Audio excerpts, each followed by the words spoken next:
Bueno, Dagny, vamos entonces a empezar el programa, un tema que tú tengas ahí más resaltante para llevarle a la audiencia, o donde haya conocimiento, que ellos puedan beneficiarse poniéndolo en práctica, por supuesto, porque si todo lo que nosotros decimos y se llevan a práctica, como dice el maestro Samael, si no hay práctica no hay nada, pura teoría nada más.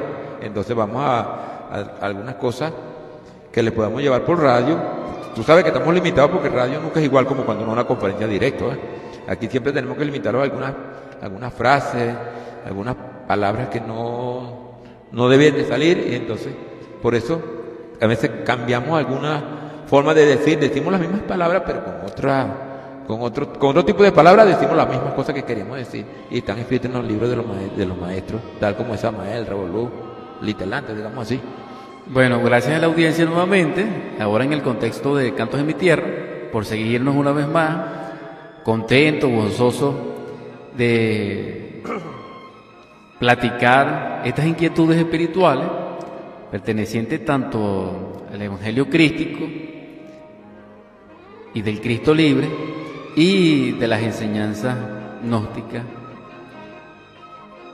Quiero aportar y compartir lo siguiente con la audiencia. Si conocemos a alguien, un ciudadano ejemplar o una ciudadana ejemplar, ilustre, y que la convivencia son excelentes, también podemos observar que ellos carecen en el fondo y en lo profundo de iluminación. Es extraño, porque una persona excelente, genial, Con nombre, pues. con nombre, ¿no? Y verdaderamente con atributos humanizantes y humanizados en la convivencia, demuestra que son personas realmente de ejemplo, y sin embargo, repito, no son iluminados, no pueden versar ni platicar sobre los misterios.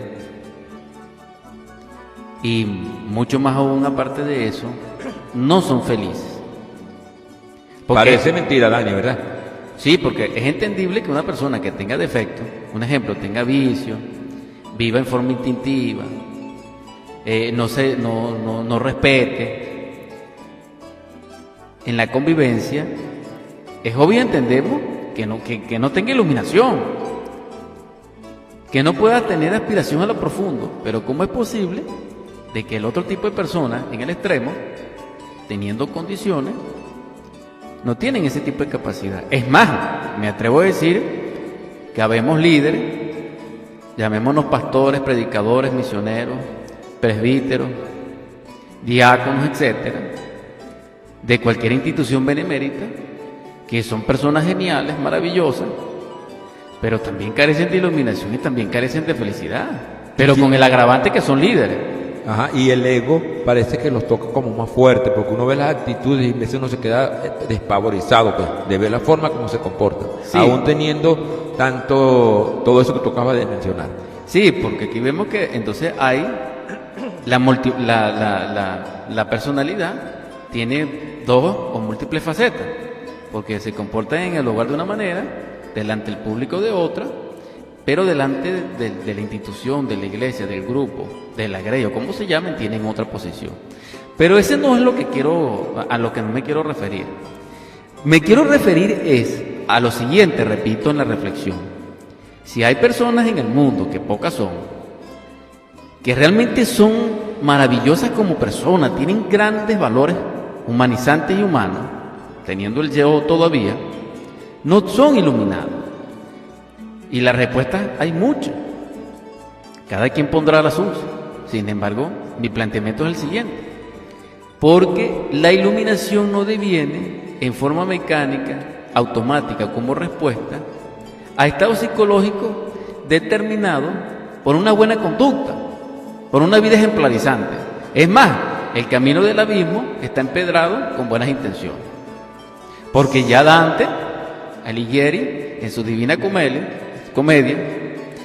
discípulo de Virgilio, su maestro de Mantua, consigue desde el sexto círculo dantesco en adelante a grandes prelados, grandes cardenales, y grandes reyes que fueron en el mundo y que sin embargo están por allá, y grandes consejeros. Recuerdo uno de ellos que en vez de tener la cabeza sobre su cuello, la tenía sobre las manos. Y él sabía que, y declara Virgilio, y como testigo están los siglos, de que él está allí sufriendo esa penalidad porque él aconsejaba mal a sus príncipes. Esos son los que el maestro denomina sinceros equivocados. Ciertamente, de hecho. Felicítate por la participación porque es exacto, es así. Entonces, si reflexionamos sobre este punto, la sinceridad no es suficiente. Las buenas costumbres tampoco para lograr la iluminación. Tampoco son suficientes una vida ejemplarizante y mucho menos una vida cruel. Entonces, ¿qué es necesario para lograr la iluminación? Es decir, para lograr ese estado de beatitud perenne y de comunión con Dios, o para lograr ese estado que se conoce como experiencia mística directa que desarrolla el sentido místico y permite conocimiento de la sabiduría universal. Porque una cosa es sanar enfermos, y eso es maravilloso, y una cosa es tener acceso y ser partícipe a un grupo de la sabiduría universal. Ajá, perdón. ¿Cómo queda entonces cuando una persona se afilia a cualquier grupo religioso y dice que ya está salvo porque carga la Biblia? ¿Qué se puede hablar ahí? Porque lee algunos capítulos y incluso tratan de enseñar a uno. Creo que sí hacen algo, pero me parece que no avanzan tanto de acuerdo a lo que estás exponiendo. Sí, bueno, voy a poner un ejemplo. Lo voy a poner porque me tocó una vez, necesitaba un transporte. Llamó un señor que más o menos conozco de trato, él tiene un camioncito, me cobró hasta barato y él me dice: señor, fíjese, realmente la vida no se entiende. Yo conocí de muchacho un señor que era muy malo y ese hombre era muy rico, no le faltaba nada, y sin embargo conozco unos amigos familiares cercanos y ellos se paran a las 4 de la madrugada a orar, y a veces ellos comen y a veces no. Chico, ¿cómo es eso? ¿Cómo me explica usted eso? Está buena. ¿Dónde queda Dios ahí? Me dijo. Yo le dije: algún día les pondré en los programas, ya sea Sendero Musical o Cantos en mi Tierra, y llegó el momento. Ahora es la hora, que encaja con tu ejemplo. Entonces yo llegué y le pregunté: bueno, sin embargo, respóndeme, ¿cómo se murió el señor rico? Bueno, el señor se murió feo, y la plata que tenía no lo salvó. No, ese no se la llevó. Correcto. Entonces fíjense ustedes, llegamos a un punto interesante. Vemos dos polos. Vemos el devoto, el fiel creyente, que a las 4 de la madrugada se para a orar por ellos y por todo. Tal vez coman, tal vez no. Pero también de repente vemos a sus líderes que tienen madres naves para desplazarse y pueden tener hasta guardaespaldas y no se paran a las 4 de la madrugada a rezar. Tal vez de repente se para a las 2 de la madrugada, o tal vez se para a las 8 con el desayuno servido, ya con todas las manos ya bañadito. Entonces, entonces, en el mundo dijéramos primitivo y fenoménico de las fuerzas activas de la naturaleza, hay arcanos que nosotros debemos de velar con todo el respeto que se merecen todas las instituciones beneméritas, porque no estoy hablando de ninguna, ni me estoy pronunciando con ninguna obra de grandes líderes, ni estoy mencionando ningún príncipe de ninguna escala. Simplemente estoy aportando una inquietud espiritual que me inquietó y que ha inquietado a diversidad de personalidades, humildes, sencillas y a veces complicadas, que no le encuentran una razón, como al siguiente ejemplo. Hay una balacera, de repente a uno de los que están en la balacera, que son delincuentes, le impactan 4 balas y queda vivo y lo tratan bien en el hospital y lo esperan afuera. Sin embargo, un niño que no tiene nada que ver con la balacera, que aparentemente no es malandro ni criminal porque es un niño, tal vez lo rocía una bala en el sentido de que le toca, o sea, le toca algún órgano, pero él sí muere. Entonces la gente se pregunta: ¿cómo es posible que eso pase en un mundo cristiano donde la gente cree en Dios? Y entonces se pregunta: ¿dónde estaba Dios? Porque si este niño nada más lo toca la bala, inocente, muere, y al malandro le impactan 4 balas cerca y no muere, y entonces ¿cómo quedamos ahí? Es la misma pregunta con respecto a la otra. Ahora bien, mucho más allá de la pregunta y mucho allá de las locubraciones mentales, que no estamos planteándolo en ese nivel, sino psicológico, nos encontramos que el fundamento y la piedra angular de la iluminación no son los extremos psicológicos de conducta, de convivencia o de capacidad de responder a los eventos y a las circunstancias de la vida o aconteceres por un impulso interior que ya tenga, dijéramos formado un prototipo reactivo ante ella, que se conoce como experiencia, como carácter, como yo es activo, debidamente programado por una sociedad, y que como autómata reacciona, porque una manera es la reacción de los ingleses a una discusión y otra manera es la reacción de los venezolanos ante una discusión. Esto es muy sencillo, ¿no? Parece mentira, pero hay diferencias. Hay diferencias, y nosotros hemos visto que inclusive en el Parlamento, tanto venezolano como en cualquier parte del mundo, ya no se apela a la dialéctica para discutir, sino inclusive a palabras inapropiadas, a groserías y hasta golpes. Esa es la degeneración que tenemos psicológicamente, ¿verdad? Por eso, entonces nosotros estamos en el imperio del yo. Y el imperio del yo a nivel colectivo es el anticristo. Aquí tocamos un tema, dijéramos, dramático ya.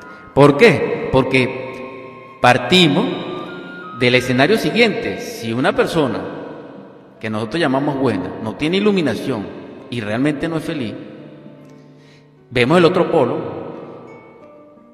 un delincuente, un corrupto de la política, o una persona, otro tipo de persona, un ejemplo, un trabajador sumamente vicioso o un vago, tampoco es feliz y tampoco tiene iluminación. Entonces, ¿qué cuesta la iluminación? La iluminación cuesta la vida consagrada al trabajo interior de la esencia. No existe posibilidad externa ni interna con respecto al desarrollo hacia la iluminación y hacia la cristificación y hacia la vida evangélica netamente crística si no se trabaja sobre la esencia. ¿Por qué? Porque la esencia, la conciencia, fracción de alma o material psíquico para cristalizar el alma es la única conexión existente realmente en toda su plenitud con el ser, a través de un mediador que es el alma humana. No hay más. Y esa alma humana necesita cristalizarse porque existe una potencialidad al respecto. Bueno, también a esa pregunta iba. Nosotros hablamos de que tenemos alma, a mundo me duele alma, dice, por siempre uno lo dice así. Pero de acuerdo con lo que tú estás exponiendo, no tenemos alma, hay que cristalizarla, ¿verdad? Sí, ciertamente, hay que cristalizarla. Ahora, esto no es fácil entenderlo porque eso lo entiende la esencia misma libre en su propia necesidad. El yo no entiende esto. Ni siquiera el yo institucionalmente gnóstico, pues, porque lo que se puede entablar es una discusión, porque hay gente que dice que sí, porque el maestro dice en tal libro que sí, pero también dice que no, también dice tal vez, etcétera. Él deja escoger, que uno pero entender de uno. Sí, pero sabemos que existe la muerte segunda, sí, claro. Y sabemos que existe el nivel de fracasado, porque también sabemos que el Logos infinito, que es el creador de la vida universal y cuyo propósito es la cosecha del sol o convertir hombres solares verdaderos a través de una humanidad planetaria. Él, en su paciencia infinita y en su sabiduría, en su cosecha, Él no solamente tiene paciencia, sino que Él tiene probación. Y en esa escala, comprendiendo esto que he dicho, la posibilidad es del libre arbitrio o albedrío. Es decir, el que no quiera trabajar sobre sí mismo, porque su mónada no lo trabaja, viva como quiera vivir. Él no va a ser en ningún momento encausado ante la ley del karma por eso. Eso no es un agravante. El que no quiera aspirar a la iluminación no es un agravante, pero aquel que aspira y que decidió, cuando estaba en la encrucijada del ser y del no ser, de esas vías, de ese punto matemático en el espacio, que no es ni vertical ni es horizontal, así como nosotros nos encontramos. Entonces, ¿cuál es la exhortación a ese grupo, a ese núcleo humano? Que no pierdan un instante de autovigilancia, que no pierdan un instante de recuerdo de sí para que logre el despertar de la conciencia y la iluminación. Bueno, Dani, yo te voy a hacer una pregunta. Fíjate, tú hablas de la cosecha del sol, ¿verdad? Que se espera una cosecha del sol. Esos no son los mismos escogidos que puedan ver la cosecha del sol. Se habla de una cosecha del sol, hombres solares. Entonces, todas las religiones y creencias religiosas hablan de los escogidos, que todos buscan la salvación porque van a ser escogidos. ¿Qué es lo que significa? ¿Cómo se habla de eso? ¿Qué podemos explicar? ¿Cómo podemos llevarle a nuestra audiencia algo que ellos lo entiendan mejor? ¿Qué es lo que es? ¿Por qué son escogidos? ¿Qué es lo que significa? ¿Para dónde está el trabajo? ¿Qué es lo que hay que hacer? Sí, al respecto hay mucho que decir, vamos a sintetizar, porque hay la vertiente de opinión que sale o surge de nosotros las máquinas humanas, así seamos muy religiosos y muy preparados, y muy, que es que decimos que son 144.000. En ese sentido, cada grupo, o sea, cada líder de grupo dice que él está dentro de los 144.000 con sus seguidores. Es más, hay otros grupos, o hubieron otros grupos que hasta vendían la membresía de los 144.000, pues la gente está peleada por aquello y vendía lo que tenía porque el mundo se iba a acabar y querían pertenecer a los escogidos de los 144. Pero como eso lo dice cada líder, podríamos sacar la siguiente cuenta subjetiva en este mundo. Si de los 4 evangelios, aparentemente hay como 10.000 sectas o 10.000 divisiones o escisiones, y cada uno tiene su líder por 144, aparentemente eso está muy cubierto. Pero hay muchos, sí. Y entonces nosotros también los gnósticos decimos que son 144.000, sin embargo tenemos una aclaratoria que hacer. Por lo menos yo no estoy en esos 144.000. O es lo que uno cree que no está, pues. No está. Porque... Como personalidad no realmente. No, claro. No, me refiero que sí, porque Ajá. se puede contar porque uno emocionalmente Ahí puede todo muy claro. Ahí todo muy claro. Ahora bien, está en la salvación, va a buscar el trabajo primero. sí, estamos en el proceso. Sí. Ajá, entonces vemos ahora que existe otra fuente informativa solar superior